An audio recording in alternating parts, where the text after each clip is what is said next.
Hello and welcome to the Publicly Challenged Podcast. I'm your host, Luke Oswald, and I hope you join me on my quest for knowledge to become a better public land hunter, angler, and forager. Stick with this and who knows, maybe we will learn something together.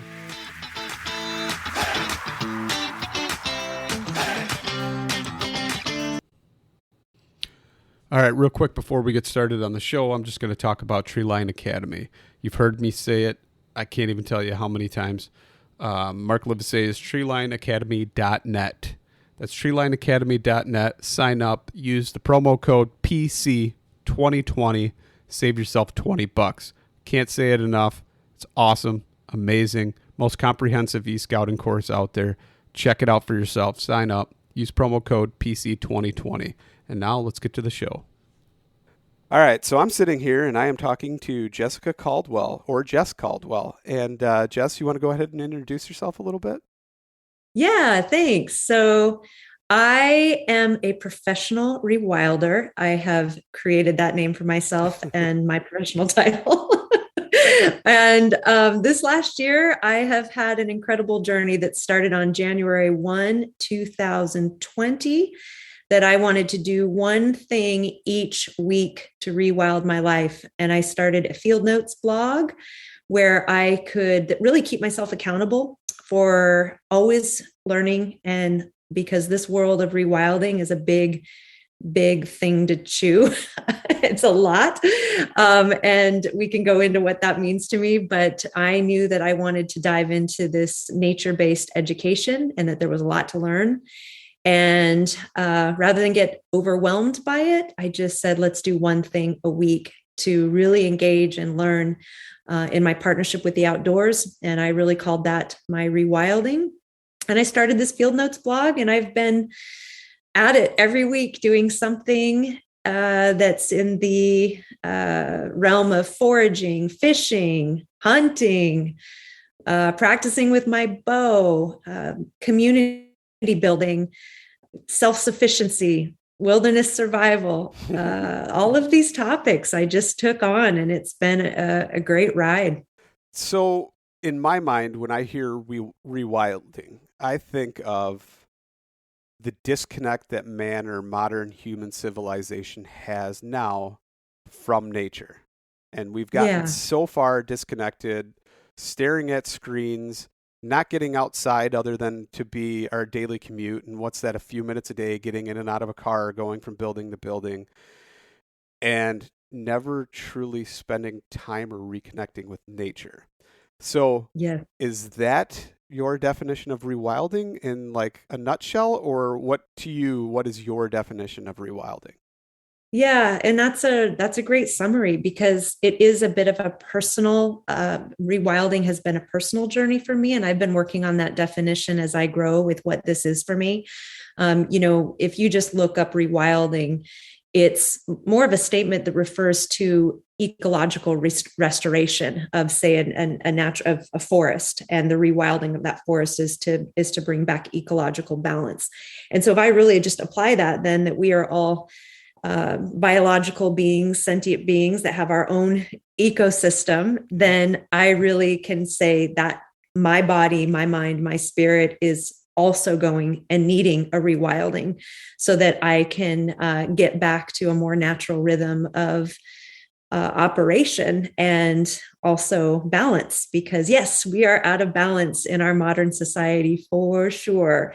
I think most people can agree with that. And I think, nature deficiency and higher levels of anxiety and depression and health issues, health concerns, relationship concerns, all the things that we're going through, as whether you look at the micro or the macro level here, from just even our own well-being to the health of our society and our communities, we've struggled in the last, we're just kind of constantly in a state of struggle. There's wins, there's things that are going well, but I do think that I'm just choosing to take my part in saying I don't want to feel like crap. And I think many people experience, especially when the pandemic hit, such a shift in reality where we were all having to kind of look at our lifestyle and our lives and say, what what, what matters, what am I doing, how is this relevant, life is changing, people are going to the grocery stores and stockpiling and food, and feeling the vulnerability of a system that is can malfunction, that isn't necessarily riding on all cylinders. I mean, we've got issues here, and I think for me the answer has been rewild my life. And I have kind of an interesting path with that. I actually used to be a prepper, like a doomsday prepper, if you will. And I spent probably 10 years in that world. I sold emergency food, and I sold, I did emergency preparedness training, and my husband built bunkers for a living. Actually, at the time, cool. My ex-husband, and we were full on. And, I would meet with people and ask them what their worst case scenario was. And we would, I heard a lot of things, and I lived that lifestyle of stockpiling, and there's nothing wrong with being, I think the more people realize that, there is something to having more self-sufficiency and living in a more conscious way about the vulnerabilities of the world that we're living in. But the problem that I was in 10 years ago when I lived that lifestyle is it was out of balance, even with the rhythm of nature. It wasn't in partnership with nature. It was like separate worlds almost. Like the more I could just, stockpile to have food storage and this and that, but I couldn't go out and take an animal. I didn't know how to shoot. I didn't know how to forage. I didn't know actually how to live in the cycle of the seasons, and what nature was right there saying, this is what we're here to do, is have this partnership and this relationship. Humans have, we live here. We've lived here for a long time, and we've lived without Costco in our in our history. And I think for me, when I left that lifestyle, because I was feeling the imbalance of fear-based living, and I went down a whole path. I became a yoga instructor. I was meditating all the time. I was trying to find my peace in a chaotic world. And that totally, I didn't really find my answers there either. I feel like I've been kind of in one extreme to the next of trying to find my way and my path. And honestly, this last year when I lost my job as a marketing director, because I worked for a theater, and our theater closed down, our performing arts theater, because of the pandemic. We were no longer having touring artists and big stage of big audience. So I found myself in one of those pivotal moments of, what am I doing here? What's my thing? I don't want to go down the path of fear-driven preparedness. I actually just want to feel more alive, because I felt like many have expressed numbness, just a numbness of being too plugged in to the world of modern society. And one thing after the next, I've been unpeeling that cord, spending more time in nature, as much as time as possible, learning everything I have possibly can have time in my day to learn, from mentors, to learn, just getting out there, hands-on, doing everything I can to say, how did humans do this? How did we live all these generations? How did our ancestors do it? How did my great-grandparents do it?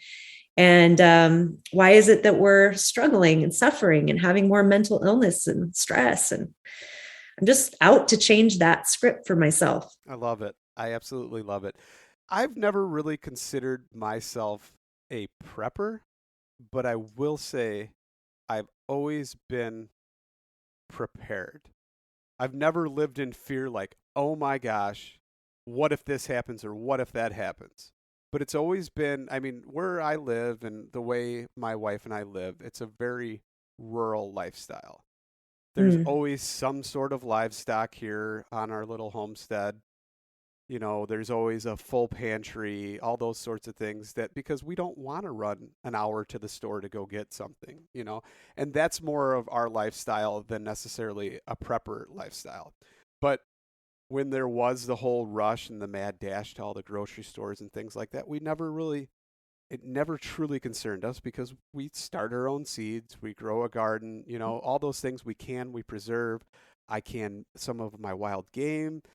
There's always that aspect of just preparedness, but it's not in a preparedness like for the apocalypse or a doomsday type scenario. It's like, well, it's better to have than to not have for those type of things, but it's never a mad rush to stockpile or anything. So I just find it kind of interesting, like, how did the whole fear-based thing become? Was it just you started learning or realizing about things, or how did that end up to where it became such an involved lifestyle? Because I mean, 10 years, that's a long, long dedicated time to be doing that. And if you're selling all this food, I'm guessing you're stockpiling food. And at that point, it's like, okay, how do we break this down so we can have, a year or two supply food for each person in the family or this and that. Like my plans were never, if something truly did happen like that, my plans were to educate myself, educate my children to where they could go out and actually forage and get these things. And seasonally, I mean, whether you're spiritual or believe in God, I mean, there is a rhyme and a reason to every cycle of nature, and God truly provides. It's always there for you right when you need it, from herbal medicine to whatever, as long as you can put it away when he gives it to you. And I'm starting to like really realize that as I dive into the foraging as well. And it's just like, these are blessings. Every single thing that happens and the way it happens is a blessing. And it's like, the black walnuts that I harvested this fall, and taking some of the hulls and soaking them in alcohol and extracting the iodine and using that for like a wormer or as a medicine or all those different things. It's like, and the fact that the nuts can store for a few years in the shell, and you've got them and you can crack them as needed, and just the flavor they add to the cookies, everything about it is truly a blessing. And now I'm really getting into learning about chestnut trees, and I just talked to Michael Judd, and he's a permaculturist, and like the things he's been teaching me. And now I've inoculated my own logs just so I can have fresh mushrooms and medicine and all those things. And it's like, if we could all just reconnect a little bit more and go back to different farming practices and get more into agroforestry and those things, to where there's not a reliance on anything anymore because it's a balance. And I could see where you wanted to find that balance, and it's pretty cool. So I'm going to ask you, though, you can answer the question about the stockpiling of food and how it became so fear-based versus your like the pivotal shift that you finally decided to try and find center. Yes. Well, there's a difference between, I had a moment, and my moment of recognizing that I was kind of because, there's really empowerment to keeping some stored food. I mean, everyone should have some food stored away because anything could happen. In the Pacific Northwest, we have all sorts of things that could happen here, from earthquakes to floods. I've got friends that I just talked to today in the Snohomish area who are, they're snowed in. They can't leave. And so it's always great to have a full pantry and things you need to ride out a storm. That is just wise practice. Yes. But I think where I was at with it was a little more extreme, because I had 2 years storage. I was planning, I was in it professionally, and I was hearing it all the time and listening to people's stories and always thinking of that worst case scenarios, because that was my job. And I got to a point, I remember I was a couple things happened fairly close together. I was planning a trip to Hawaii. I actually used to live on the island of Kauai, and I was wanting to go back and visit some family there. And I canceled the trip the night before I left because I was checking out my, there was massive solar flares, and I was like dialed into like the solar flares, and I was like, you know what? I don't think this is a good time to be flying in a plane. There's high solar flare activity. And I was nerding out on that stuff, to where I canceled my trip.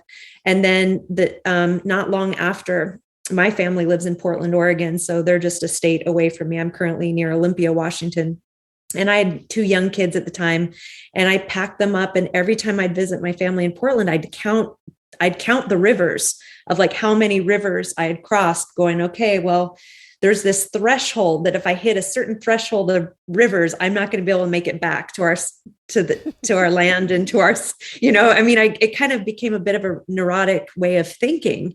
And I got to Portland once I crossed the big river there that divides Oregon and Washington.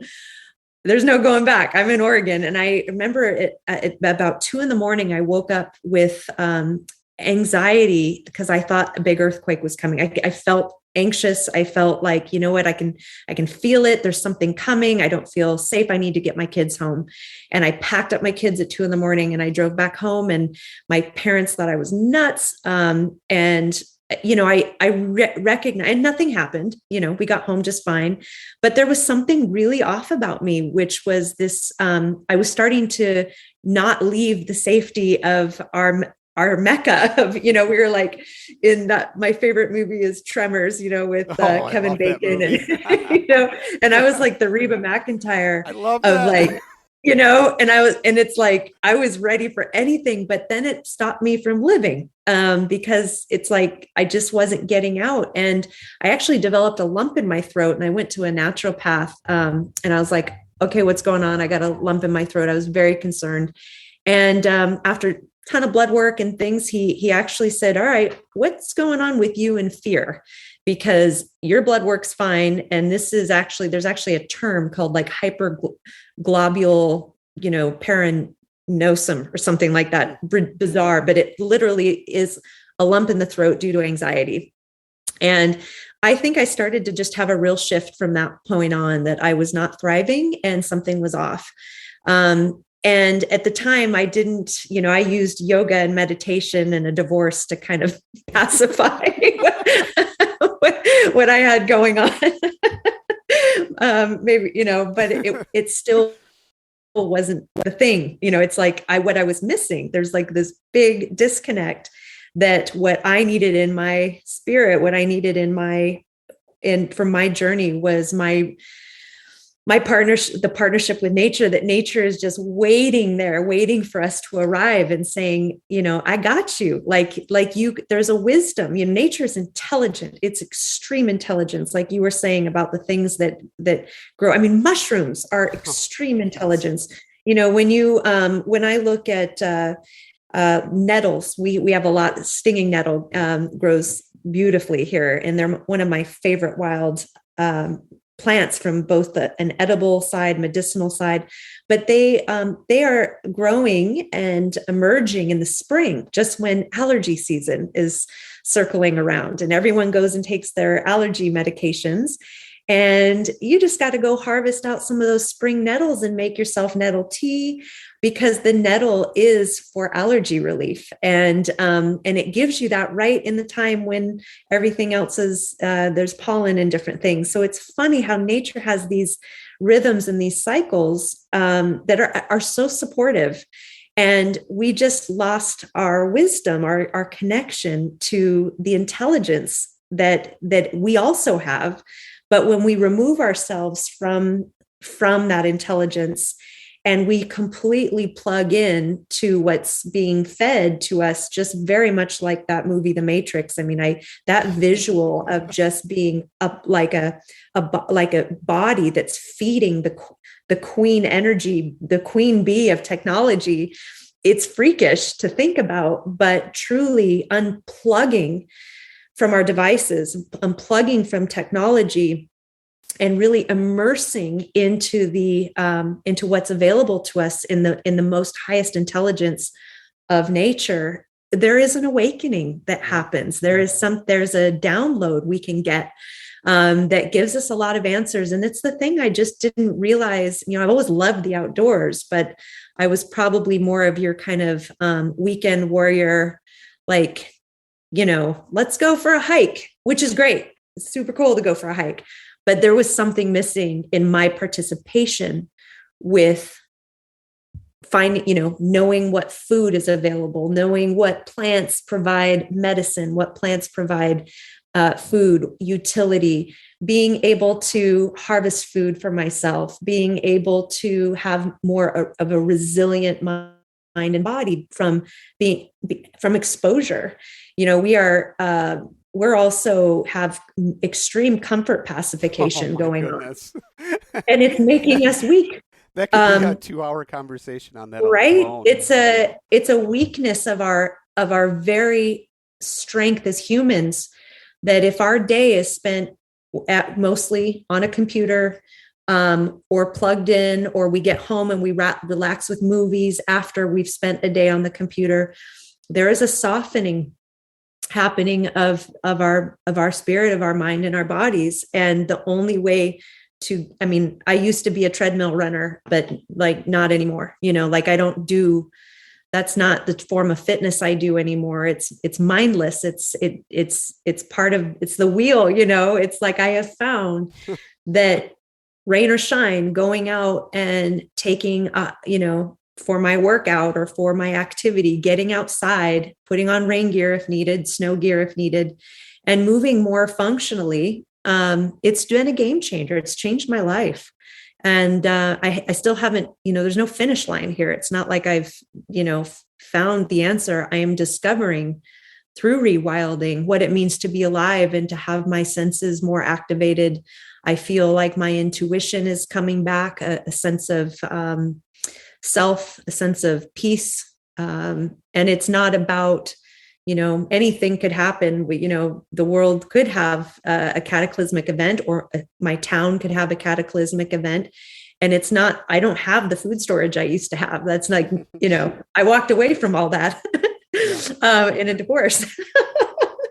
But what I do have is I have a strength that's growing in me that that makes me, feel just, it's a different form of resiliency and preparedness, and a sense of being able to handle anything. Absolutely. Like, I will admit, my treadmill, I am plugged into the Matrix because mine even has the screen on it now. So now I try and immerse myself in that when I get on it. I haven't been on it for a while, and I feel pretty bad about that. But that's going to happen here pretty soon now that hunting season's wound down. But it's got to be somewhat freeing, though, to know that now you have that reconnection. I always find myself being centered every time. And guys at work will be like, why are you taking 10 days? You're going to hike in the mountains. You're going to live in the mountains out of a backpack, miles and miles upon miles a day. And they're like, that just sounds terrible. It sounds stressful. That's not relaxing. I'm like, no, it is stressful, but it's freeing. And that freeing ability that I have to go out there and tax myself and know that I did it, to know that every day, or even hunting here when I take my rutcation, and I hunt during the rut, my vacation, and every day, 3:30 a.m., getting up, driving, taking the canoe off the truck, putting it in the water, paddling in wherever I'm going, doing all that stuff, getting set up, watching the sun rise, watching the sun set, being out there in nature, trying my best not to be on my phone at all.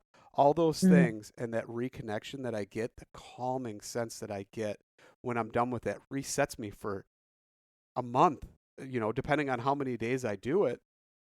And I guess, I mean, you could go back to the whole Michael Easter comfort crisis thing if you really wanted to, and just the 3-day effect, or those personal misogis that you have are so big in your life. And if people don't realize that, they're missing out on tons of opportunities to do that. And I could tell that you've totally got that sense of rejuvenation, that sense of self from doing these things. And there's that fire burning in you to just learn more. And that's so cool, because everybody that I can surround myself that has that, and I have it myself, and I see it in my children when I take them out, and their grandma will come over and they'll be picking things, and they'll be eating dandelion leaves and say, they're kind of bitter. They're better if you cook them, things like that. Or, oh, this is whatever, wood sorrel, and hey, these are nettles, and this is this. And I think this is this mushroom, but we better go ask my dad. And just things like that, and getting their curiosity and actually teaching somebody else. As a child, they're teaching somebody. That is a sense of accomplishment. That's a sense of pride, and it's really, really cool to see. And I can see you beaming right now, because I know you have that same feeling, and it's great. It's Absolutely. great to share that with people. So I got to ask you though, like, how did the journey start after the yoga and all these other things that weren't really filling that sense? What was your first step? What did you do to try and rewild yourself that you could learn? Was it just spending time in nature, or was it actually learning a skill? I honestly didn't even know I was missing it. Like I didn't even know, I didn't grow up with a family that hunted, or I'd never been fishing, hunting. That, that just wasn't my lifestyle growing up.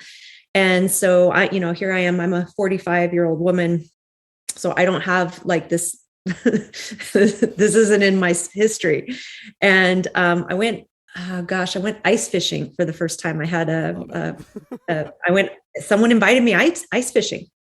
And I went out there, and like you said, I read The Comfort Crisis. It was my favorite read of the summer of 2020. But I went out there and I spent a day on the ice, and yeah, it's cold, but reeling up a big old perch and then taking all this fish home, and having, he showed me how to gut the fish, and then we're cooking up fish tacos that night. And it was truly like, you pull up fish from the ice, you take it home, it turns into dinner.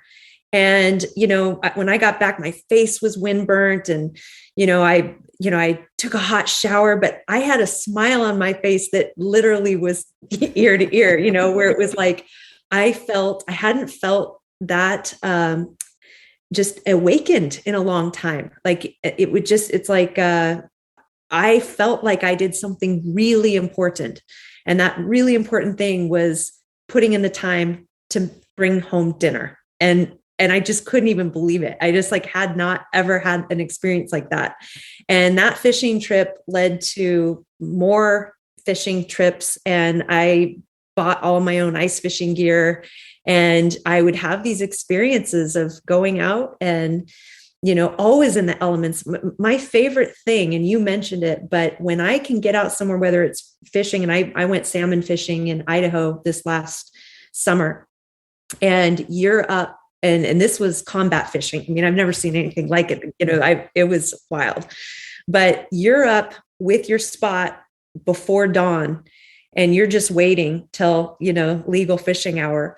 But there is something absolutely extraordinary about watching the sunrise, going from pitch black dark, headlamp on, to watching the colors change and watching that shift from total darkness to those subtle hues of color coming in, all the way till that first sunlight that comes and pops up over a ridge. I mean, I think that experience alone changes your brain frequency. I think it changes your program. I think it's literally like, how we're all, when we talk about being plugged into our phones and we're getting all this data and all this information being fed to us, I actually think the rising of the sun is doing the same exact thing. It's also literally giving us information. It's giving us insight. It's giving us feedback. It's giving us color. It's giving us energy. And all of this is happening in the color spectrum, in the full spectrum. And I do feel that there's something we're getting from that sunrise, because it changes me. I mean, I know it. I know that when I watch a sunrise in the elements, I am different that day than if I haven't. Something's different. And I think that's one of the gifts and the wisdom. And we probably don't even know all of the intelligence that's happening, all of the exchange that's happening on a molecular level when we are in the elements witnessing a sunrise. But I know that there's information being given, and I know that there's something I am receiving. And it's probably one of my favorite things to do. And I've been out before dawn. In fact, just 2 days ago, my ex-husband's pond flooded. Good thing we're dear friends. But when it does, there's a ton of ducks and goose, the geese that fly in there. I mean, it's just like waterfowl central. And I was just introduced to duck hunting, and now I'm hooked.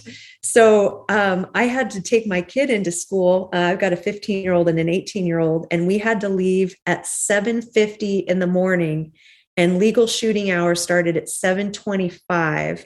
So I ran, I got up, got geared up in my waders, got over there at dark, set up in the blind by myself, and I just watched the sunrise. And I only had 20 minutes. Like, it was just me for 20 minutes out there. Of course, I didn't get anything.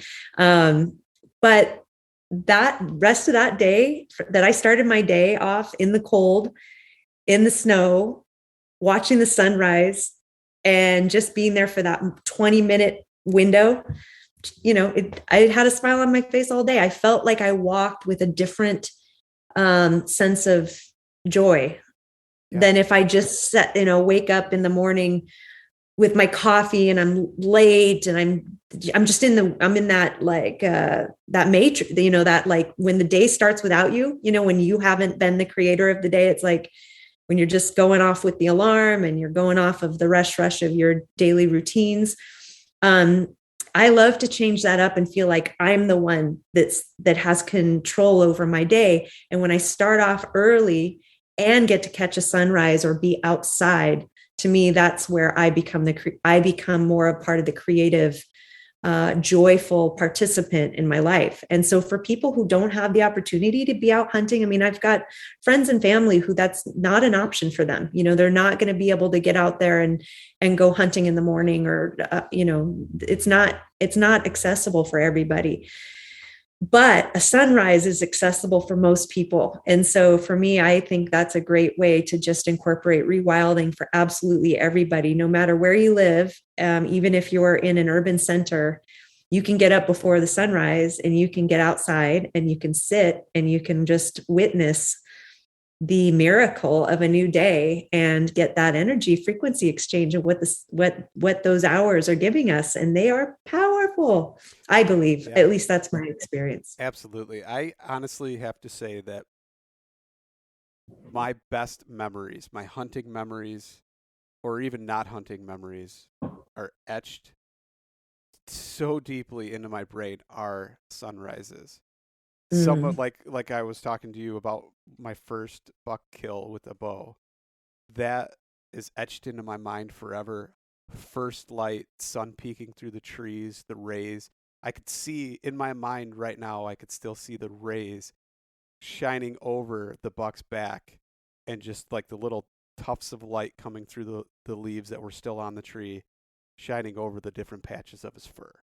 In my mind. That's and it's just amazing. Yeah. And I think one of the best things I've ever heard, and I can't even remember who said it, but they said, you have a finite number of sunrises in your life. How many are you willing to miss? And when I wake up in the morning and I'm dog tired and don't want to get up and go hunting, that's the first thing I think about. And it's true. Even if I don't see a deer that morning, just getting that sunrise, even if I'm tired the rest of the day, there's still that sense of accomplishment, that sense of feeling, that sense of purpose, and knowing that there's something bigger than my being or my existence in the world, but I'm part of it. And that's what makes it cool.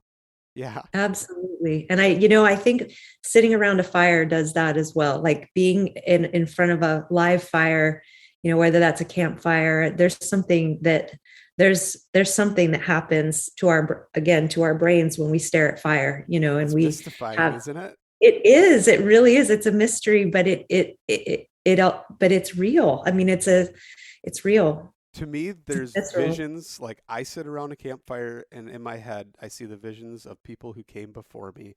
I see them staring into those flames. I think about Fred Bear sitting there around a campfire telling stories. I think about Nessmuck and all those different people, George Washington Sears just sitting there, staring at a campfire by himself in the wilderness somewhere. The indigenous people, just so many people that have that same connection that you have. That is something that's truly amazing too. I see that every time I sit at a fire, I just intently stare into it and think of all the other things and people that have stared into them as well. It's pretty cool. Absolutely. And fire brings people together. I mean, that's another piece that I think is important when I use this word rewilding. Yes, it's a personal journey for me, but community and humans have always needed one another. I mean, we're in this thing together, and we don't thrive when we are completely isolated, and we don't thrive when we don't have connection. And so a part of what I'm experiencing with what I term my personal rewilding is finding ways to connect with community and to connect with others, because that does something to change. When I've talked about like fear I've experienced or disconnect of any kind, I mean, coming together with people is really important to our existence and really important to our nervous system and really important to our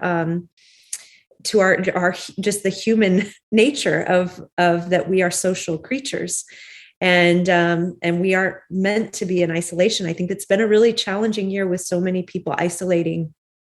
I think it's been a really challenging year, or 2 years now. I mean, we're coming up actually more than a year. But I think for me, what, I've been putting on events through my company, Wild Kind Academy, and bringing people together to learn and to learn traditional skills. I've since, gosh, this last year, I'll just list off some of the courses that I've put on through Wild Kind Academy. We've done shellfish foraging, basket weaving, traditional basket weaving. I've done wilderness survival. I've got fire school. I've done a lot of different courses that I've offered, and I usually bring in a guest instructor. We've done intro to archery, but every time it's a live course and people come. And especially at the beginning of last year, for example, I had a basket weaving course, and there was some immune challenged people who came. And they shared with me, I'm immune challenged. I haven't seen, no one wants to be around me. And they're like, you're the first person that's offered to have something for me to do. And they came, and they, at the end of the event, asked for a hug from me and said, can I hug? Can we hug? And I was like, 100%, bring it in, bring it in. And we hugged hard, and there was tears. And that what's been expressed to me is the loneliness that was happening was so detrimental and so sad and so hard. And people have been weaving baskets together and making, utility, making things together and creating together and learning together and producing together and, hunting together since the dawn of time. And all of a sudden, we don't do that. All of a sudden it's like, it's a phenomenon to the culture of humanity. Yeah. So I know that for rewilding, part of what I've been experiencing is that it's not isolated to the individual. It's cultural. It's our humanity. It's making sure that we find connection and love and understanding, because that also opens ourselves up, and it opens up our hearts and our minds for, because, that it's part of it. You can't have, I can't rewild without hunting. Hunting is I cannot rewild without harvesting food. If my only access to food is to go to a grocery store and pick up a very well packaged, meat, frozen meat package, I have completely disconnected myself from rewilding. If I isolate myself in my home, in my temperature controlled home I have completely removed myself from what it means for my body to regulate temperature, for my body to know what to do, when it's cold out. And if I completely remove myself from touch and humans and laughter and holding of hands and hugging, well, that's just as problematic. Yeah, I can't even imagine. I mean, we made a choice that we weren't going to isolate ourselves or remove ourselves from people, but people that did that or didn't have anybody else to be around, and luckily my family is for the most part like-minded like me, so we were still communal and got together, but I can't even imagine or fathom. Now granted, I am kind of like a lone wolf kind of guy, and I go and do a lot of my things on my own, as far as going in nature and stuff, but that's got to be tough. And that's really cool that you were able to do that and connect with those people and give them a new hope or a sense of purpose or belonging, and hopefully progress them along and not keep them in the state of isolation that they were in. That's pretty neat. But I have to ask you, I gotta, so these skills that you developed, and we'll get into, I mean, what started first? Was it the basket weaving? Was it the foraging? Was it herbalism, or did it all come at once? Because I mean, you said one thing a week, right? So Yeah. how did you do it? How did you compartmentalize it, and how did you compound upon it? Well, it was the one thing a week, and it helped that I was, it started in January, and so it was like, okay, what's happening right now? I had to do a little research and look into things like what's growing right now, what is it I can engage in, what can I fish right now, what's happening in the natural world. And that's where mentorship came in. I really reached out and got a lot of help and asked people to show me, and what are you doing? You're outdoorsy. What are you fishing right now? What are you harvesting right now? And I asked a lot of questions, and I took a lot of action to reach out for mentorship.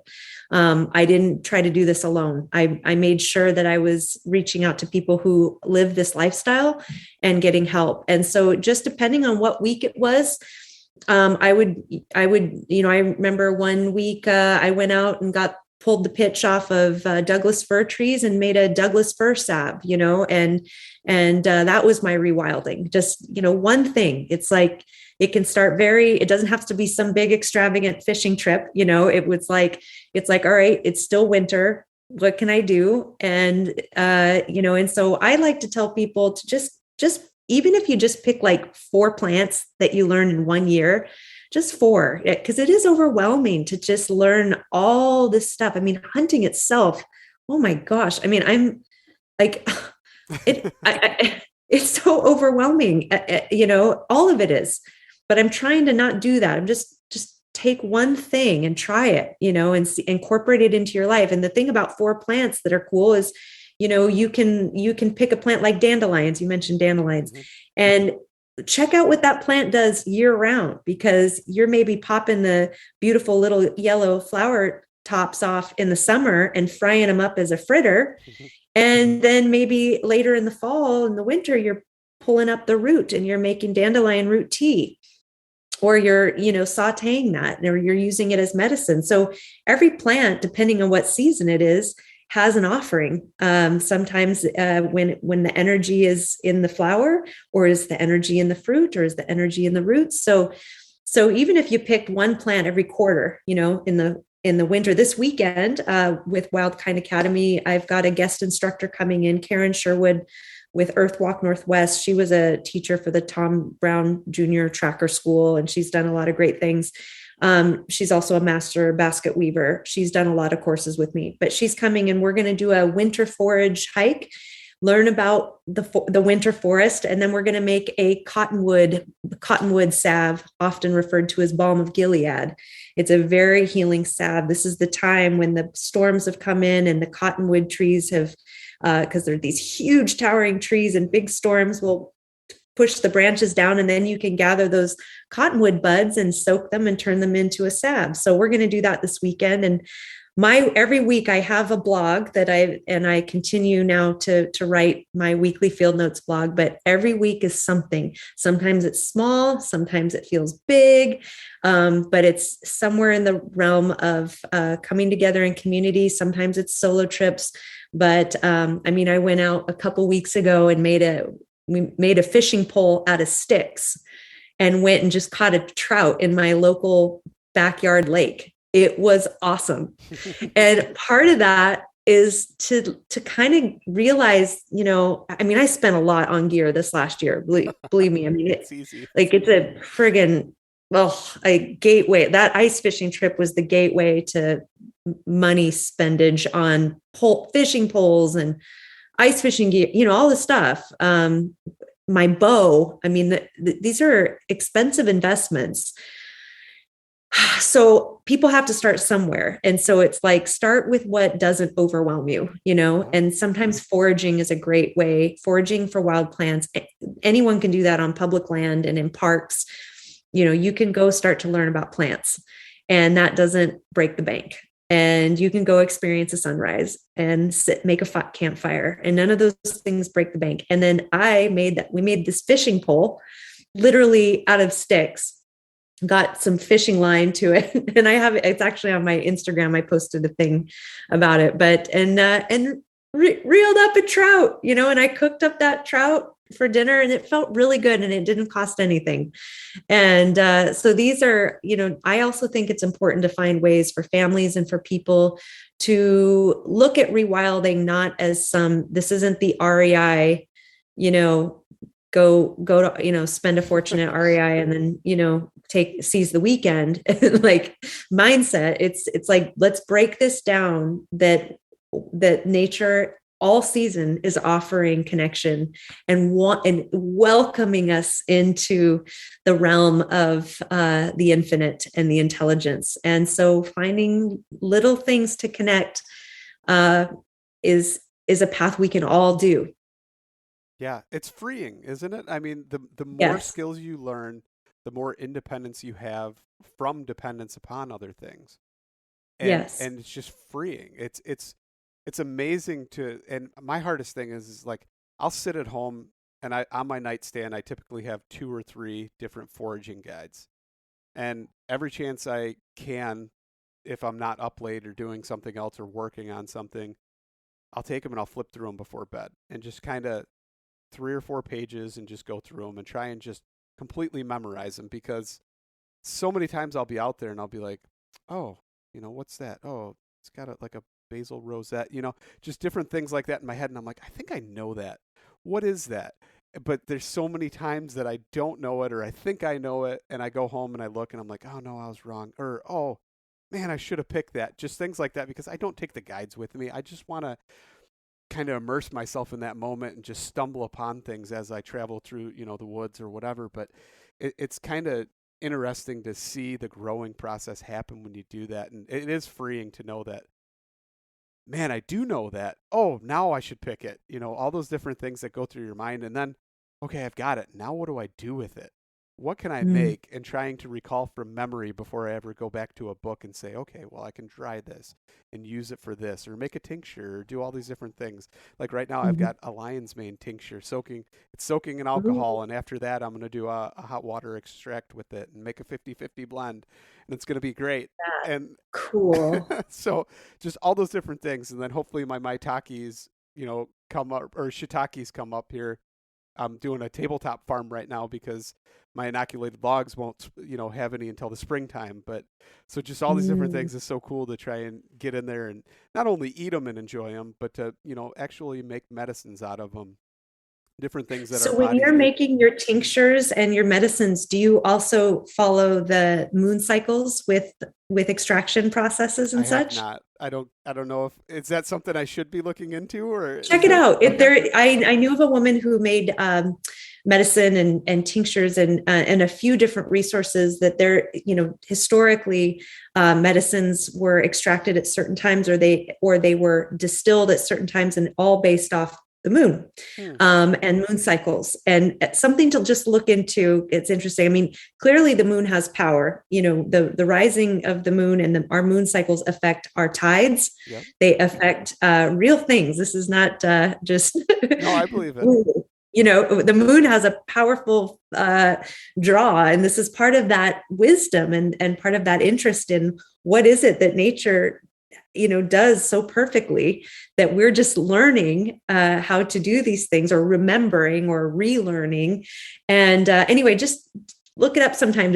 You might want to, interestingly, enough I've actually got a incorporate. friend that I could probably talk to, and he would know all about that if I called him up and asked him about it, because he seems to be Perfect. quite in tune with all those sorts of things. So that's something I'm gonna have to reach out and do, because he was the one who kind of inspired me to start making these tinctures and juices. Awesome. So that's pretty cool. But so let's Yeah. kind of get into, like, I see you use the clumb method of shooting your bow, or at least the 3 under. Oh, How did okay. that Yeah. come about? You're talking about, my Yeah, your trad boat, trad my bow, which is longbow. pretty cool. I don't shoot trad anymore, but that's a soft spot in my heart for sure, because I did shoot it for a while and kind of just got out of it, but it's always back there, and I'll pull it out and play with it every once in a while. Oh, so this is a brand new thing for me, because I've spent all year. I have a compound bow. That's what I had when I just shot my first deer. It was with my compound bow, and that's what I've been practicing on all year. And I just recently invested. I went with stalker stick bows, Nice. South Cox, like top notch. I mean, I went, yeah, it's like I You just went went all in. out. Yeah.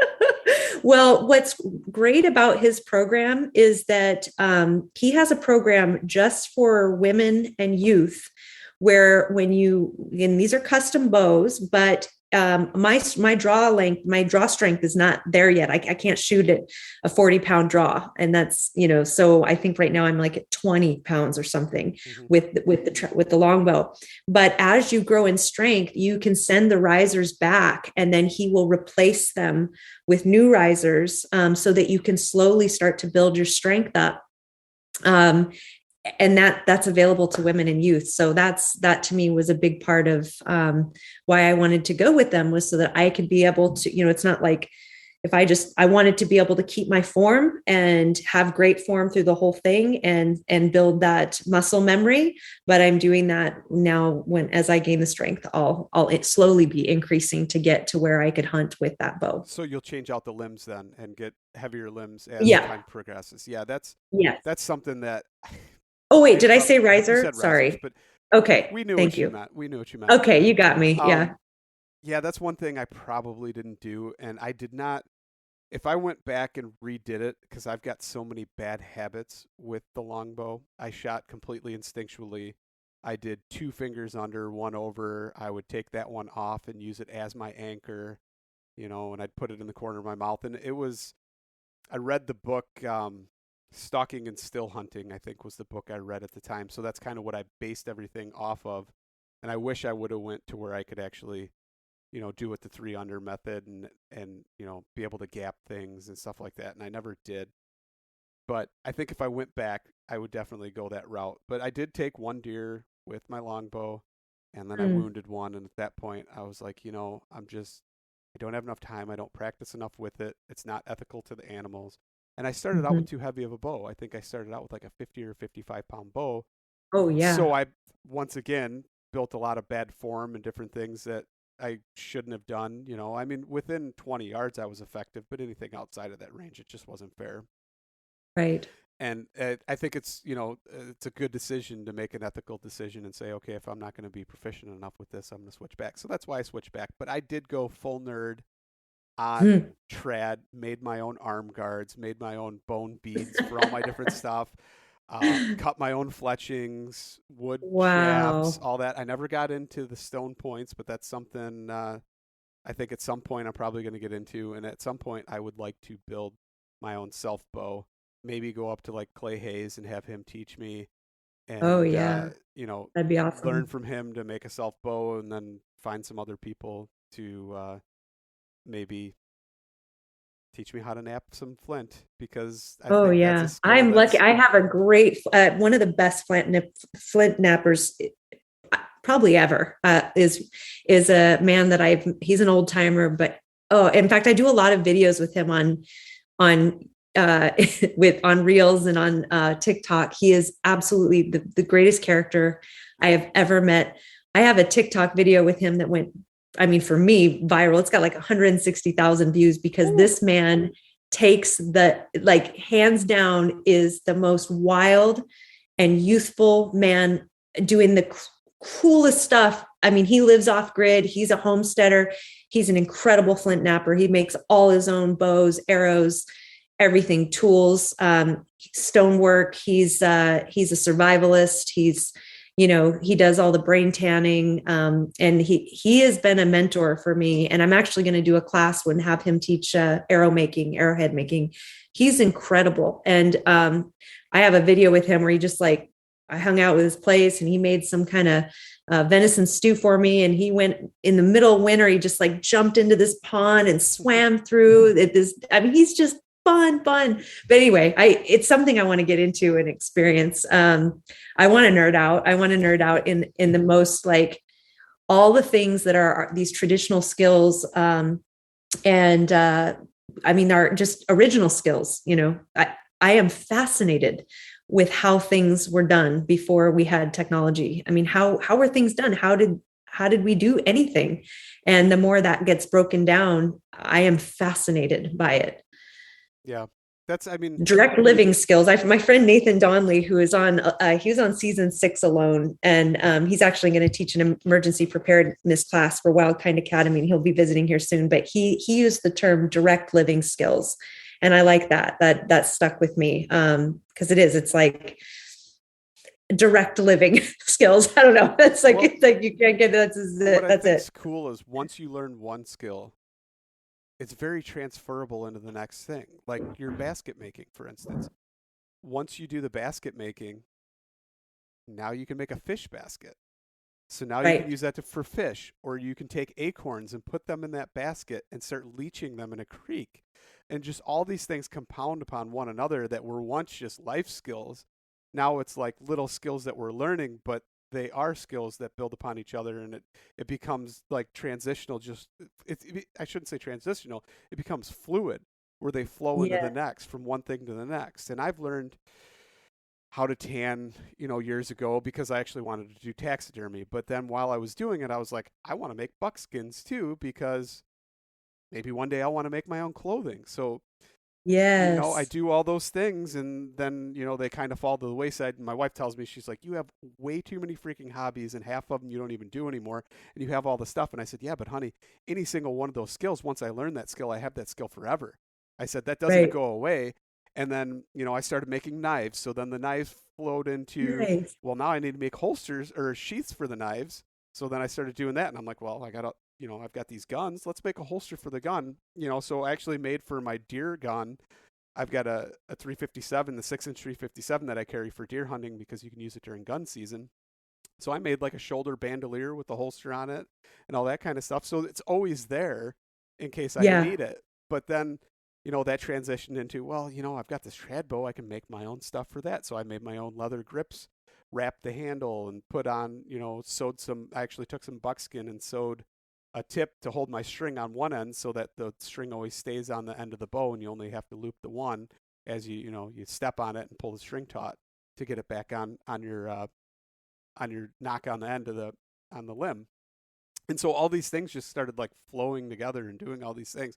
But then I was like, I'm still missing so many more things. The foraging aspect of it. I don't do primitive fishing. I still don't, but I'm still the kind of guy that in my glove box of any vehicle I have fish hooks, and it's not because it's like, oh my gosh, I need to be prepared, but it's like, how many times do I want to go fishing and I go, oh man, I forgot some hooks or something. So they're always there. It's always part of my Yeah. life, but it's just my life has become that. But it's pretty neat to see how they all flow together. And They yes, really maybe do. I am someone, I've lived more of the modern lifestyle. I lived in cities and, again, I didn't grow up with this. And so I think there really is a disconnect when you have like, when you think, when I just say to some of my fellow city dwellers, like, oh, you have a down comforter, that doesn't translate to goose yeah. and pulling off the down feathers and stuffing it into something, we don't, it's like our brains don't even make that connection. Or,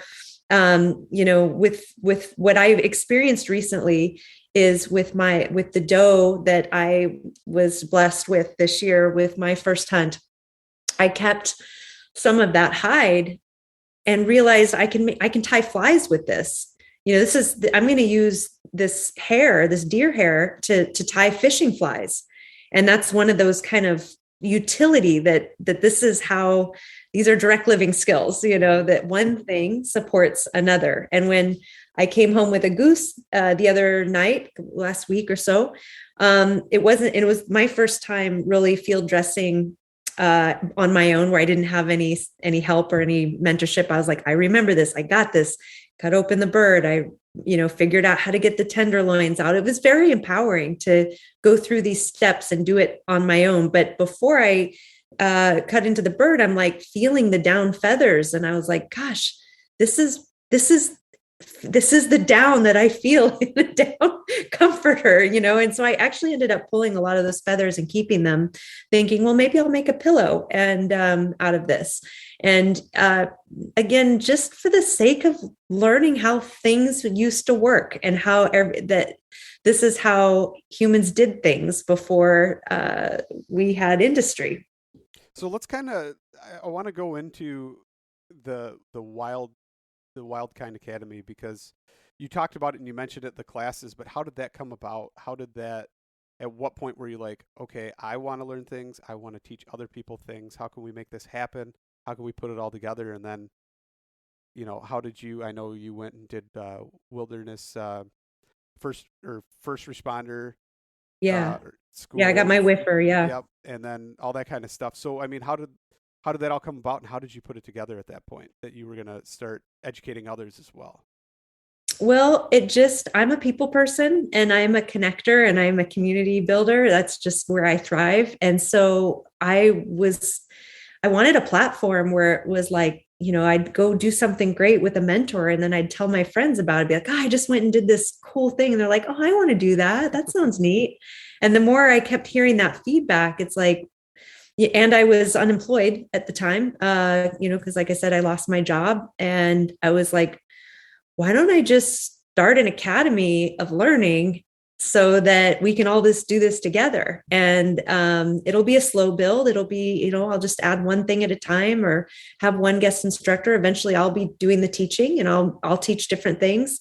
I have, I'm a health coach. My degree's in health and fitness, and I've done many things just in the holistic health realm that I was doing coaching and different stuff on from a holistic health model. And I felt that all of that tied in, that the more I was getting out and doing these skills, it all tied into holistic health. And so I just did kind of what you said. I was like, how about I create, why don't I just create this thing? And Wild Kind Academy came to me on a walk and it was like, that's the name. That's exactly what this is. It just resonated with me and got a website up. And I've just slowly been adding, courses. I'm going to be building out an online modules as well. So with different things that I'll be doing that. And that's kind of coming, the online academy, but it's just what I can do. I'm one person, so I'm just doing as much as I can to bring cool classes. Right now they're more local, although I have done some classes in Oregon and I'm open to traveling and working with groups and putting things together. I mean, everything's wide open. I just want to be doing this with community and with people. And I find the more we put it out there and there's a great course or an amazing instructor, a great topic, people love it. They come and they have a blast and they learn a lot. And it's just been it's been a great opportunity. I love it. No, I think that's so great. I mean, that's the reason I ended up starting the podcast. I wanted to learn, but at the same time, I'm like, how can I surround myself with people, one, that are like-minded, or two, can share that knowledge with me, but I don't want to just have it for myself. I could go get a book and read it, but it's not the same as talking to that person or getting to know that person. But at the same time, I want to educate others. So hopefully, I got the podcast together and I'm like, now I can talk to these people, but I can share it. I can ask the questions they might be thinking, but share it with other people. And I find that there's a sense of purpose behind that, and I love it. It's so cool to be able to share those things with people and talk and have these conversations and just spark a fire. I mean, like when I talked to Michael Judd, it sparked a fire in me, but I talked to some other people and they're like, I thought it would be boring listening to that. But once I, opened up my mind and started listening to it, I started thinking about my property and the things I could do, but not only help the wildlife and bring in the wildlife, but now have stuff that I can have on that property that I can partake in and eat as well and do all these different things and have just a working landscape around me. And it's cool to see those things, spark a fire in somebody else too. So it's great to get those messages from people and kind of get that sense of purpose behind that too. So, I think bringing everyone along, I mean, it doesn't help us turn the dial in the right direction if we're not all remembering how to engage our partnership with the natural world. I mean, we got to bring everyone along, or anyone who's interested, because the thing that's going to get us through in the long haul, if we have a system that is wobbly, which we do, it's fragile. Yeah.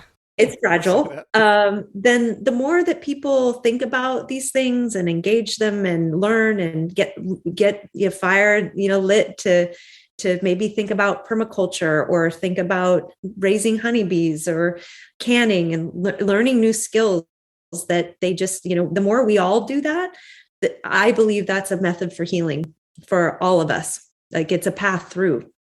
Return to nature. Yes. Which is actually one of my friends. He's actually Dan Return to Nature. That's his channel, but it's kind of funny because it all comes back full circle, on all that stuff for sure. So I got to ask you, is there anything else you'd like to talk about or anything like that? I mean, I know we could go on forever here, but I know we really could. I mean, I do really appreciate that you have invited me onto your podcast so that we could have a conversation and I could make this connection with you, because to meet a fellow forager and fellow wild kind and someone who's out there doing the great work of, you're living it with your family, you're homeschooling, you're teaching these skills to your kids and to our next generation. And so I really like to make these connections. They're really important to me to know, I mean, you're totally on the other side of the, we're like all different sides of the US here, but it's building these connections and these friendships and knowing that people are out doing this and that they have another resource and another person they can connect with and then we do it together. So I really appreciate that you've had me on your podcast and that I can meet you and hear a bit more about your story. So I just really appreciate it. Absolutely. So let's, before we go, I'm kind of curious, as these modules come out, where can people find them and get educated from your modules that you're going to be putting out for the education modules? And then if they wanted to, and they are in the Washington area, maybe take a course from you or something like that, where can they do that? Yeah. So go to the website, wildkindacademy.com, and subscribe to the newsletter. That would be the very first thing to do, because those subscribers will always get new courses and find out what's happening locally in Washington State. I'm also doing some things in Oregon and eventually in Idaho, but there will be, I'm into traveling, I'm into putting things together for anyone, anywhere. So subscribe, because that's how you'll hear about also when the online courses and the online academy and the different opportunities to learn wherever you live will be available. You can find me on Instagram, and I'm Jess_WildKindAcademy. On TikTok, I'm WildKind Jess.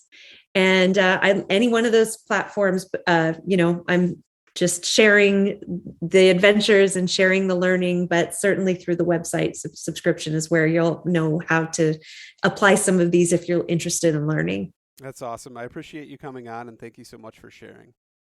You're welcome. And thank you. It's been a real joy to meet you. Absolutely.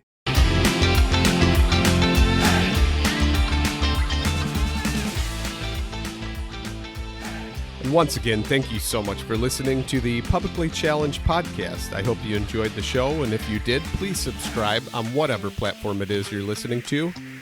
Also, if you could leave a review, that would help us out.